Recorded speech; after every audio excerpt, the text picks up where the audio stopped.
I am delighted to introduce Kevin Frazier, the student we invited to speak on behalf of this year's graduating class. Born and raised in Beaverton, Oregon, Kevin reveres the people and places that he feels make Oregon the best state in the Union. Beginning with the Beaverton Committee for Citizen Involvement during high school, Kevin has dedicated himself to public service and a commitment to a better Oregon. Kevin has also learned how chance encounters can turn into tremendous opportunities. His aim today is to encourage one and all, with the exception of youngsters, to talk to strangers. The title of his talk today is The Franger Zone. Kevin?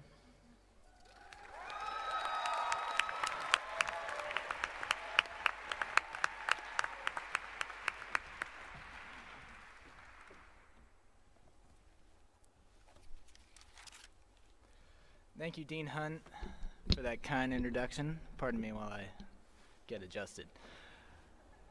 I'd like to thank Provost Coltrane, all of the faculty and staff with the CHC, and the fellow graduates of mine at the CHC for being here today. Before I get started, hello to Mom and Dad. I'm deeply saddened that on a day filled with joy for my fellow graduates, we are again reminded of the hatred and intolerance that continues to manifest themselves across these United States. We must always talk about these atrocities because they cannot become normal, nor can they ever be accepted. Let's all do our utmost to love in periods of loss, to display peace in the presence of persecution, and to show perseverance in calling for change when our demands for an end to the status quo go unanswered.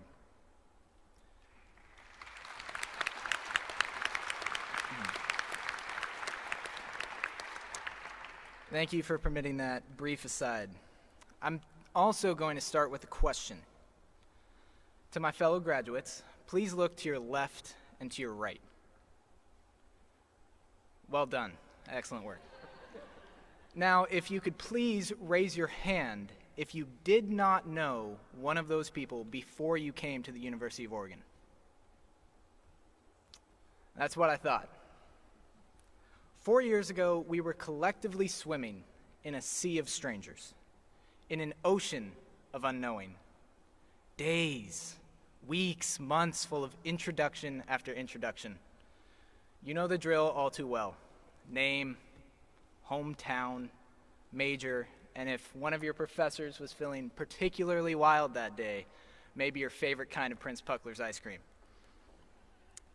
This time you don't have to raise your hand, but think to yourself, was your first impression of that person accurate? Perhaps it wasn't. That's okay. I mean, unless they're a saint and you totally got it wrong. In that case, you might want to do some self-reflection. You see, I know a great deal of folks, whom I can now call friends, whose first impressions of me might not have been too favorable, and with good reason.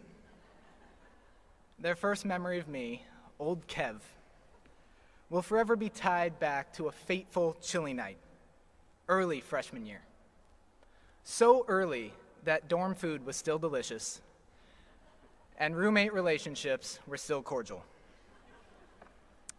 From the third floor of GSH, apologies to those of you who were in Bean, we made our way to Autzen Stadium, where the Ducks were squaring off against Stanford.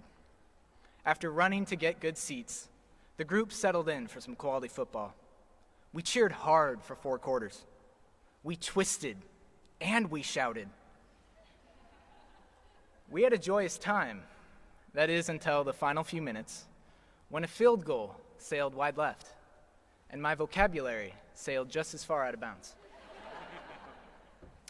For several of my closest friends today, they only recall that moment when a kid from their floor, was it Ken, Keith, no, Kevin, that's right, seemed to be on the verge of a mental breakdown. Following the game, I'm sure they called me that crazed, over-obsessed fan. Now, I'm proud to report that after 4 years of slightly more normal behavior, I've earned new nicknames, like Kevbot and Grandpa. I do have to report that at least one person from that floor still refers to me as a monster. I'm okay with it, really. She's my girlfriend, and it's only because I eat so many of her cookies. My goal today is to send us off with 2 reminders. That first impressions are just that, impressions, and that a devout belief in stranger danger may actually place us in a different sort of danger. Danger of failing to cultivate friendships from chance encounters with strangers.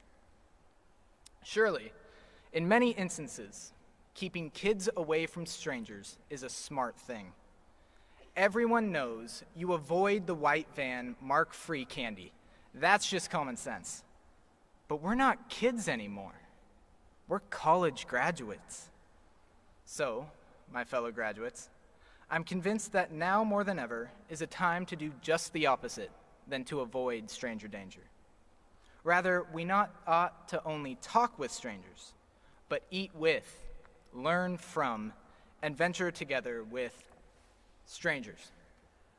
Why did I just air quote the term strangers?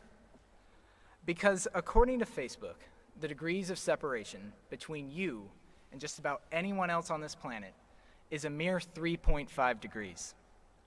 Now, back in my day, 1993, when elementary schoolers didn't have iPhones and handles merely opened doors instead of sending out tweets, many speculated that number was at least 6. The increase in our connectivity means that even though our population continues to expand, it is indeed a small world after all. And 10 years from now, it'll be even smaller.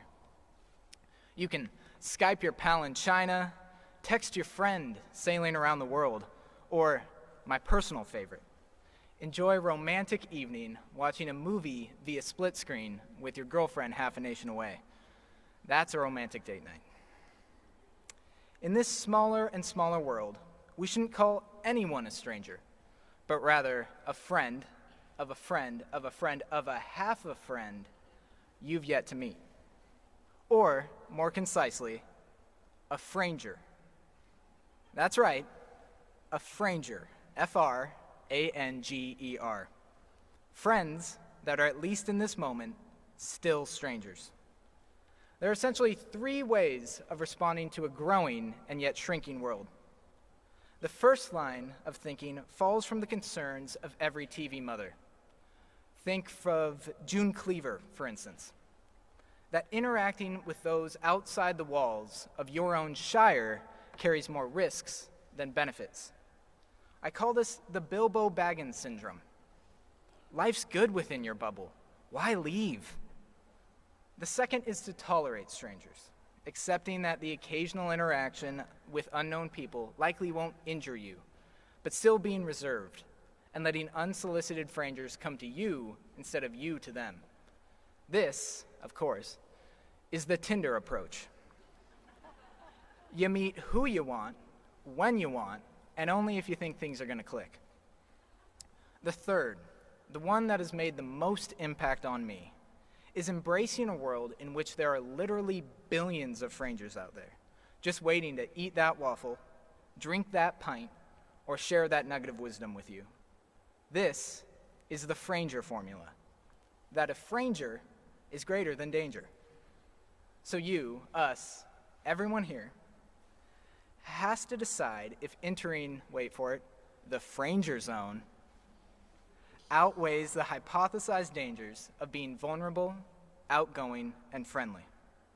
Before we talk about it, let's outline some of the supposed dangers of adult interaction with so-called strangers.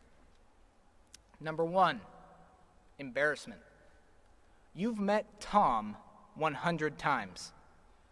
100 times, you've forgotten Tom's name. So for the past 4 years, when you've seen Tom on campus, you've referred to him as dude, buddy, pal, and when particularly desperate, your brother from another mother. Use the Franger formula. Ask Tom what his name is.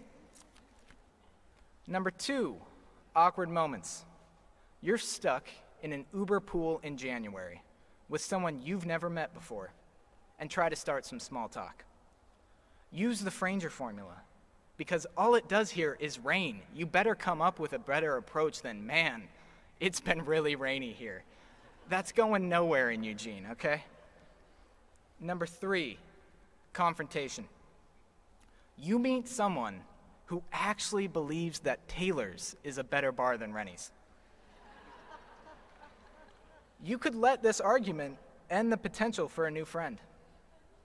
Or you could use the formula and find some common ground. I have a big hint. You both probably really like beer. Number 4, rejection. Sometimes that empty chair at Cafe Roma isn't being reserved for anyone besides an imaginary friend. Someone might just not want to talk with you, and that's okay, because there's probably a friendlier Franger out there. Each of these cases makes Franger interaction seem like the plague.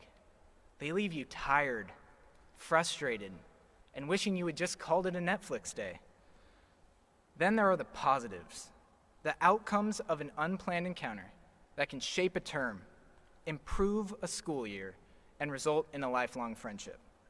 When you say yes to entering the Franger zone, you'll quickly discover the following side effects: new friends, new experiences, and with time, a more global perspective that'll serve you well whether you're in Eugene, Oregon, or with your Uncle Eugene in Russia. So congratulations, you're a graduate of the University of Oregon. You literally just did it. I mean, we're in Matthew Knight Arena, folks. Come on. With the exception of those continuing their formal education, we can stop worrying about term papers, defending a thesis, and studying for midterms. We can say goodbye to the 10 pounds of added weight associated with finals week and the chaos of simply trying to find bike parking outside of Lillis. But we all cannot stop entering the Franger zone. After all, where would we be without our friends, even if they do have nicknames for you like Grandpa? Where would Frodo be without Sam? I don't think he would have made it past Mordor. Where would Barack be without Michelle? What if Harry hadn't met Sally? I don't even want to think about the implications. In each of these cases, someone used the Franger formula. Someone surpassed embarrassment, overcame an awkward moment, and circumvented confrontation and rejection. Someone said yes to saying hello. Today it's your turn. Grab your Gandalf. Get out of the Shire. Swipe right to every chance to explore, discover, and learn. So, my fellow graduates, congratulations. Go find a Franger, and please ask their name and then say hello. Thank you very much.